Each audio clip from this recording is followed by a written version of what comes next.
So welcome to the Executive Intelligence Review news channel.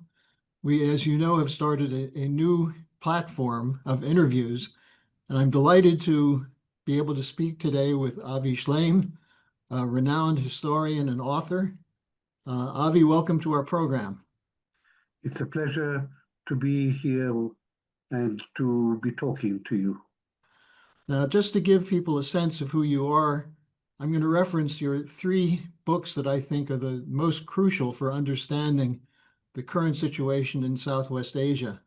You wrote a book, The Iron Wall, which actually looks at the whole history of the security situation surrounding the state of Israel.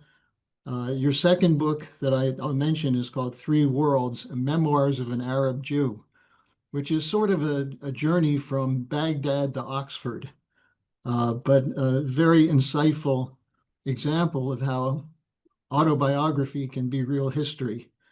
And then your most recent is called Genocide in Gaza. Now, I'd like to start with that because you wrote in the preface that you were reluctant to call what was going on in Gaza genocide. What changed your view? Even after the Hamas attack on the 7th of October and Israel's ferocious response to that attack, I was very reluctant to use the term genocide. Genocide is a very big word, and genocide is usually associated with the Nazi genocide of the Jews. So it seemed almost perverse to accuse the Jewish state of perpetrating genocide.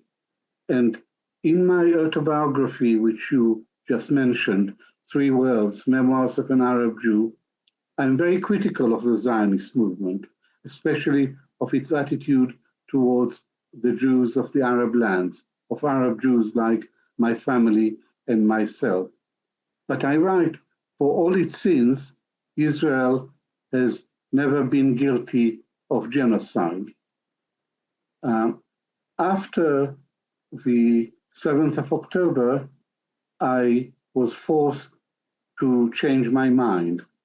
It's not that I changed my views, but the facts changed, and therefore I had to reassess my position. And the turning point for me was when Israel suspended all humanitarian aid to the civilian population of Gaza. This constituted the use of starvation as a weapon of war. And if you are depriving civilians of water and food and fuel and medical supplies, you are trying to kill them. If that's not genocide, I don't know what is. So I changed my mind. I think Israel is guilty of genocide. And that's why my last book, the collection of essays, has got genocide in the title. It's called Genocide in Gaza, Israel's Long War on Palestine. If you like, I can also talk about the definition of genocide. Shall I do that? Sure. Why don't you give us a brief sense of your term, your view of it? So in 1948, the Convention for the Prevention of Genocide, I'll say it again. In 1948, the Convention for the Prevention and Punishment of the Crime of Genocide was signed. It was concluded in order to stop what happened to the Jews under Nazi Germany from happening again. So the message was never again, for not just for Jews, but for anybody. Genocide was prescribed. And the definition in the convention is that of genocide is acts committed with the intent of destroying in whole or in part a religious, ethnic, or national group. And what Israel has been doing for the last 2 years meets this definition. And then there is a list of 5 acts that constitute genocide. The first one is killing members of the group. Well, Israel has killed tens of thousands, inflicting severe mental or physical suffering on the group. Well, Israel has been inflicting unbelievable mental and physical suffering in Gaza. Then creating conditions that creating conditions that make life unlivable in the area, and Israel has made Gaza unlivable. A fourth criterion, or a fourth act, is preventing birth in the group, and by destroying systematically the health system and the hospitals, Israel has prevented or limited the birth rate in Gaza. And fifth and last is transferring children of the group to another group. Now, Israel is not guilty of transferring children from Gaza to another group. Putin is guilty of doing that in Ukraine. That's why there is an ICC arrest warrant for him. Israel has not transferred children from the Palestinians in Gaza to another group. But what Israel has done is much, much worse. Israel has killed over 20,000 children. Israel has made 40,000 children in Gaza orphans. That is to say, they lost 1 or 2 parents. And in a very real sense, this has been a war on children. So I conclude by saying Israel meets the definition, and Israel has carried out all 5 acts that constitute genocide. Now, to go to the present, there's a debate on the Trump peace plan. Will it work or not work? I saw a very interesting column from Gideon Levy 2 days ago where he said, this is a chance that perhaps there'll be a change. There are many others who are saying don't expect a change as long as Netanyahu, Ben-Gvir, and others are there. What are your thoughts? Do you think this can succeed, the Trump peace plan? The Trump peace plan is not a peace plan. It's a very welcome initiative to stop the war in Gaza. And more specifically, it achieved 3 things. It brought the fighting to an end, or near end. Israel continues the bombing.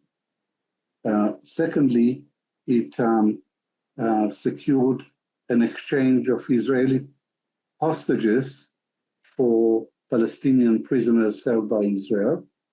And thirdly, it allowed the resumption of humanitarian aid to the civilian population.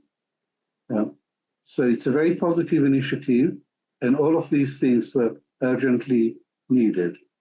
But to call it a peace plan is not justified, because it says nothing about the future, and all the provisions are very vague, and essentially it's a colonial plan for the control of the Gaza Strip. And so there is going to be an international board chaired by Donald Trump, and all the members of the board would be foreigners, foreign leaders. And under the board, there would be a committee of Palestinians who are described as non-political Palestinians. That is to say, not members of Hamas, not members of Fatah, not members of the Palestinian Authority, but individuals who are acceptable to the foreign powers. In other words, quislings, handpicked by the foreign powers. And then there's going to be an international stabilization force. And the mandate, the task of this force would be to disarm Hamas. Now, Israel, the IDF, has failed to disarm Hamas after 2 years of relentless bombardment. So how would this vague international stabilization force be able to do what the IDF couldn't do? And secondly, what Arab country would agree to send troops to fight Palestinians, to fight Hamas? And one other question, what Arab country would agree to give money for the reconstruction of Gaza when Israel could destroy everything all over again? So this so-called peace plan is not a peace plan. It's a colonial plan to help Israel maintain control, permanent security control over Gaza. The plan doesn't give any agency to the Palestinians. What is extreme is that it doesn't just rule out Hamas, but it also rules out any part by the Palestinian Authority. There is no provision for elections or for democracy. Normally, after a conflict, you would expect the people to have an election and to choose a government to govern them. Here, everything is imposed on the Palestinians from above. And there is the vaguest of reference to a Palestinian state. What it says is that the Palestinian Authority needs to reform. It doesn't specify the reforms, and it doesn't say who will decide whether the reforms are satisfactory. But if the reform takes place, then the conditions may be created for a pathway to Palestinian statehood. So you really couldn't get anything vaguer than that. And what we know for a fact is that Israel is totally opposed to a Palestinian state. Trump doesn't support a Palestinian state, and therefore it's inconceivable that this so-called peace plan is going to lead to an independent Palestinian state. It's really a stitch-up between America and Israel. And from the beginning, Zionism depended on external support to achieve its aims, and the state of Israel has always depended on external support, on American support. And today, Israel is isolated because of its record in Gaza and its war crimes, and America is increasingly isolated in its support for Israel. Now, one of the things I'd like to take up with you is this whole question of Messianic Zionism, because as you're well aware, part of the problem with trusting Netanyahu is that he's been willingly captive to the more radical Greater Israel fanatics who essentially treat the Bible as a real estate contract for Zionists to take control of the land between the Nile and the Tigris and Euphrates. The question I have for you, and you took this up in the book on the Iron Wall, the Jabotinsky current of Zionism, but is this inherent in Zionism? Is there a way that you could have a Zionist state which is not a colonial settler movement? I think not. I think that from the beginning, the Zionist movement was a colonial movement, and it was described as such. It was a movement by European Jews for European Jews.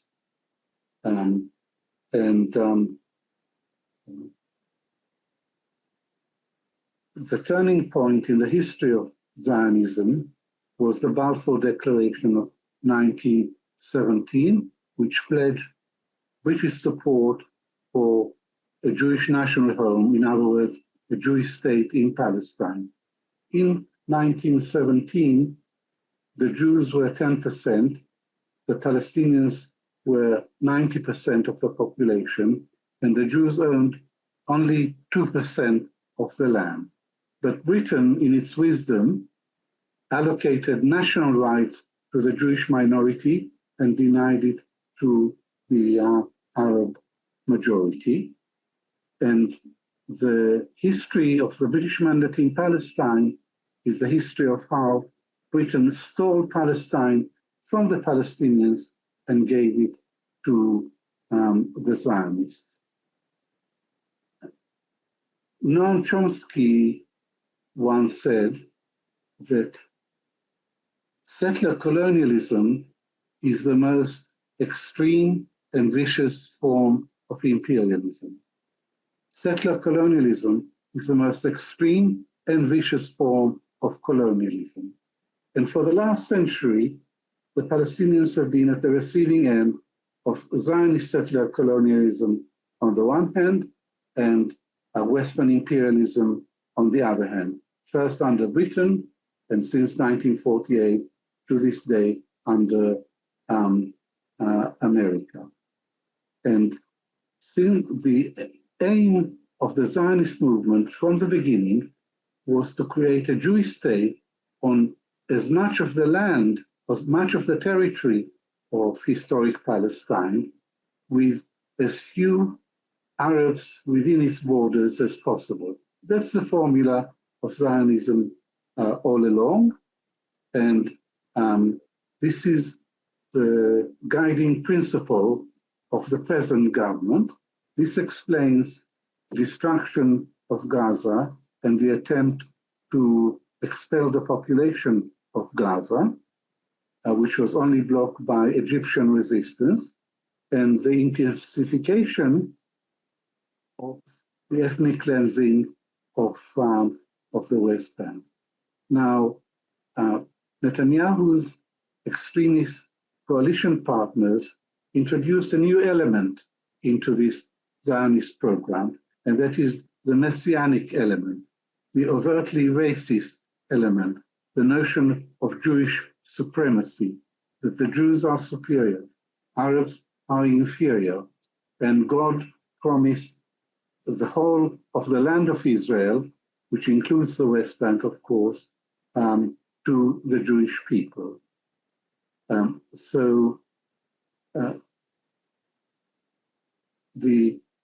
The policy guidelines of the present government say the Jews have an exclusive right to self-determination in the entire land of Israel. This is a stark denial of any Palestinian any Palestinian national rights, any right to self-determination in any part of Palestine. And this is an extreme position, an uncompromising position, and it is these ministers, Bezalel Smotrich, the leader of religious Zionism, and Itamar Ben-Gvir, the leader of Jewish Power, they are messianic. They want and act to bring about the ethnic cleansing of Palestine, and their declared end game is the formal annexation of the whole of the West Bank and in Gaza. Now, some people think that Netanyahu is the prisoner of his extremist coalition partners, and if he doesn't do what they want, they'll bring down the government. I don't share that view. It is true that Netanyahu is dependent on the extremists to survive in power. It is true that he stands on trial in Israel for serious corruption charges, and if he ceases to be prime minister, he would stand trial and he will most probably end up in jail.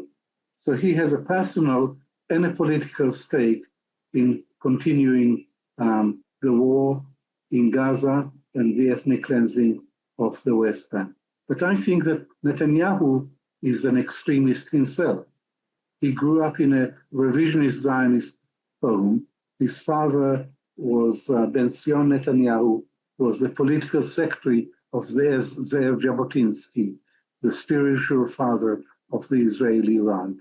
So I think that Netanyahu's, apart from tactical considerations today, regards his life's mission as to prevent the birth of a Palestinian state. And that's what he's been doing.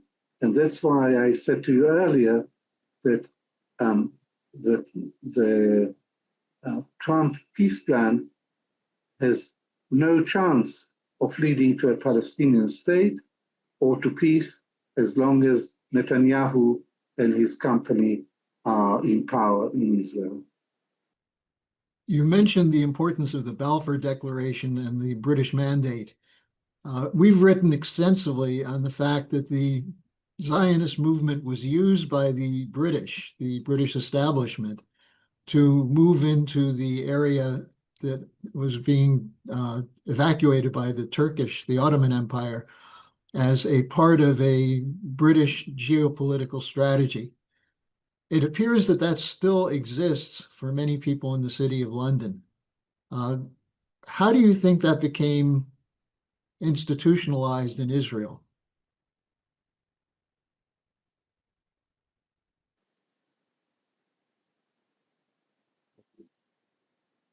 During the First World War, Britain promised an independent Arab kingdom to Hussein the Sharif of Mecca in return for mounting the Arab Revolt. This was 1915. In 1916, Britain signed a secret agreement with France, a Sykes-Picot agreement, dividing Palestine into spheres of influence, dividing the territories of the Ottoman Empire into a French and a British spheres of influence, but Palestine was excluded. It was to be put under a separate international administration. And in 1917, Britain issued the Balfour Declaration promising Palestine to Zionists.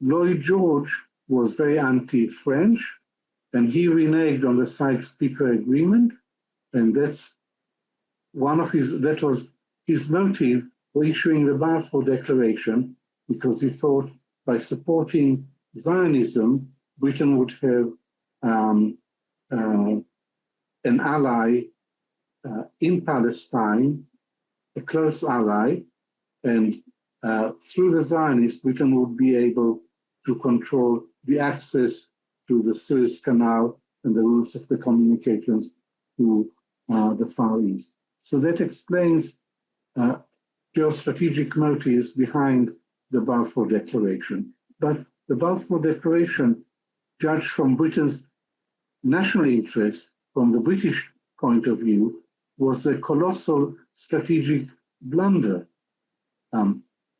It created a conflict between the native population, the Arabs, and the Zionists. And this conflict is made in Britain. Britain created this conflict, and Britain couldn't resolve the conflict, so it ended up by alienating not only the Arabs, but also the Zionists. And there was a falling out between Britain and the Zionists in 1948. But later, more recently, Britain resumed a very pro-Israeli position. This is especially the case under Sir Keir Starmer, who defined himself as an unconditional Zionist, and Britain continues to give Israel a lot of military, a lot of support, intelligence cooperation, arms sales, and diplomatic protection in the Security Council. So it's not so much for geostrategic reasons, but for other reasons that Britain has got such a strong pro-Israeli position under both the Tories and under the current Labour government. But public opinion in Britain has been moving very, very dramatically against Israel because of the genocide. And I go on with my family on pro-Palestinian marches in London, and I can feel this, I can see the strength of feeling in Britain against Israel. So there is still a gap, a disconnect between the British government and the British people, but gradually British foreign policy is catching up with popular opinion. And this is also the pattern in the rest of Europe and in the United States. And as you know, Jewish opinion in the United States has also been moving against Israel. And AIPAC, the Israel lobby, probably represents only about 30% of American Jews, and J Street, the more liberal group of young Jewish people, represents maybe 70%. So there is still a disconnect between Western governments and the people, but it's closing all the time. And now on the Security Council, Britain and France recognize Palestine. There's 4 permanent members of the Security Council.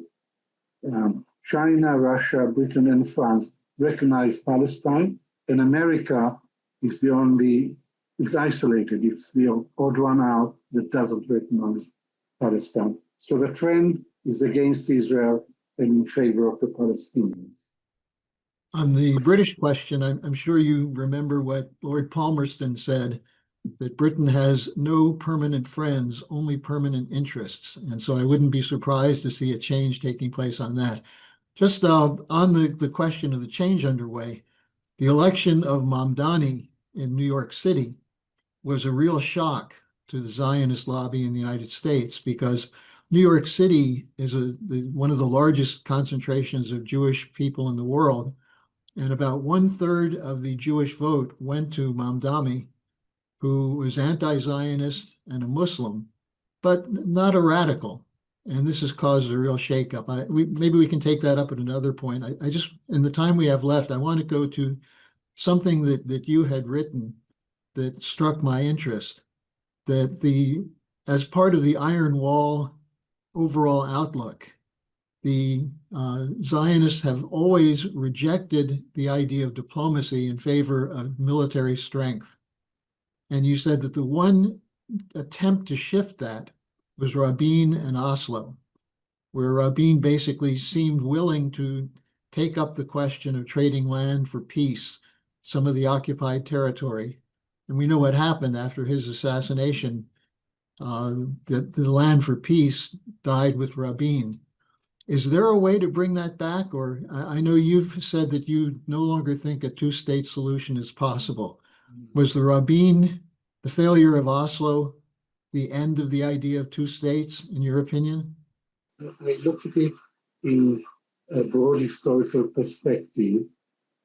And you mentioned my book, The Iron Wall, Israel and the Arab World, which is a history of the conflict. It's 900 pages long, but I can summarize it for your listeners in one sentence, namely that since its birth, Israel has been ready to resort to military force, too ready to resort to brute military force, and remarkably reluctant to negotiate seriously on a basis of equality with the Palestinians to resolve the conflict between them. So the problem with Israeli statecraft all along has been too much brute force and too little diplomacy. And the use of brute force reaches its climax in the war in Gaza, when Israel went beyond ethnic cleansing to genocide. Now, Yitzhak Rabin was the first Israeli prime minister to go forward on the political front towards the Palestinians. And the result was the Oslo Accord. But Rabin was assassinated. The Likud came back to power under the leadership of Benjamin Netanyahu. And Netanyahu spent his first term in office, 1996 to 1999, in a systematic attempt to dismantle the Oslo Accords. So the Oslo Accords had the seed of a two-state solution, though it didn't explicitly mention a Palestinian state, but it was, as you said, implementing the principle of land for peace, which over time could lead to an independent Palestinian state. Netanyahu was determined to prevent any development. So in retrospect, Oslo did not become the prelude to the emergence of an independent Palestinian state.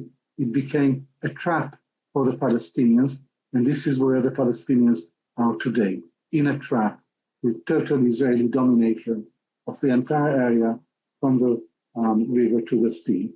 I used to support a two-state solution. It's the only just, it's the only reasonable solution. But Israel has killed this option by expanding settlements, by annexing East Jerusalem, by building the security wall which protrudes deep into the West Bank. So what is left are isolated Palestinian enclaves surrounded by Israeli settlements and military bases. That's not a basis for a viable Palestinian state. So Israel destroyed the two-state solution. The two-state solution is dead. And today the choice is not between one state or two states. Today the choice is between the status quo, which is apartheid and ethnocracy, and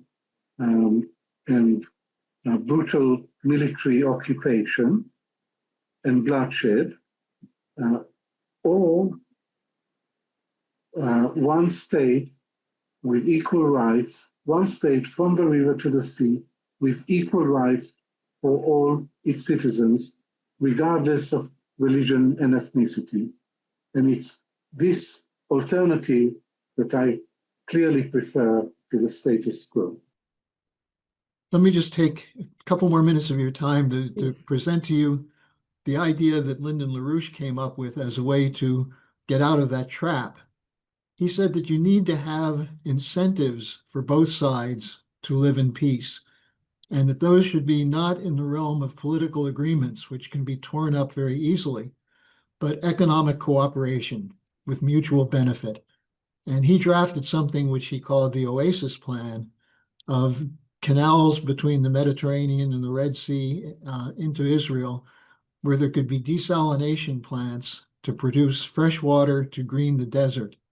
And he said, this is the way that you can create a mutual benefit that could outlast or actually overcome the long history of vengeance and retribution. What do you think of that? It was obvious that there were economic accords in Oslo, but they were never, they never started moving the soil and never started building them. I think it's an imaginative idea and a positive idea, economic cooperation leading to a political solution to the problem.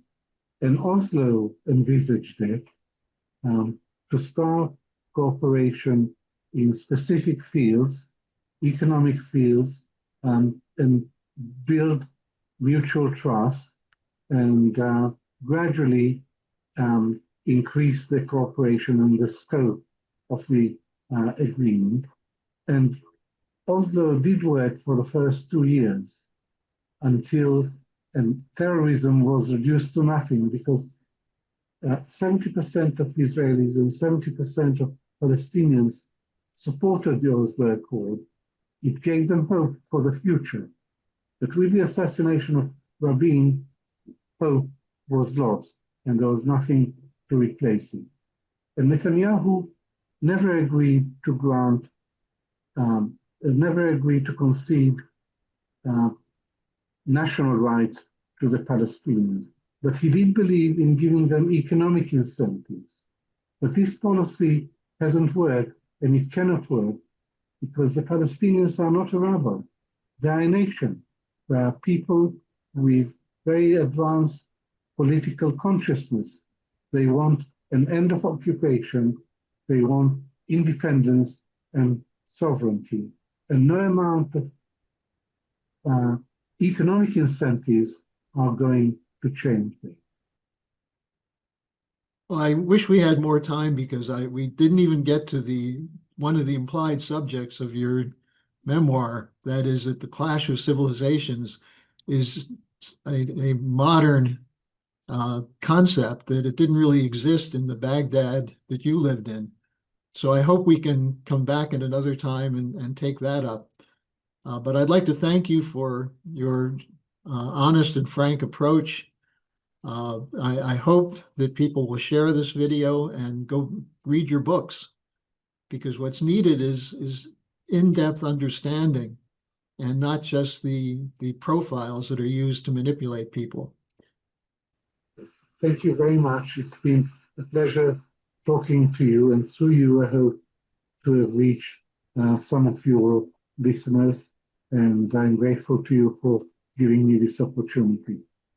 Well, thank you, and I'm sure we'll be back in touch.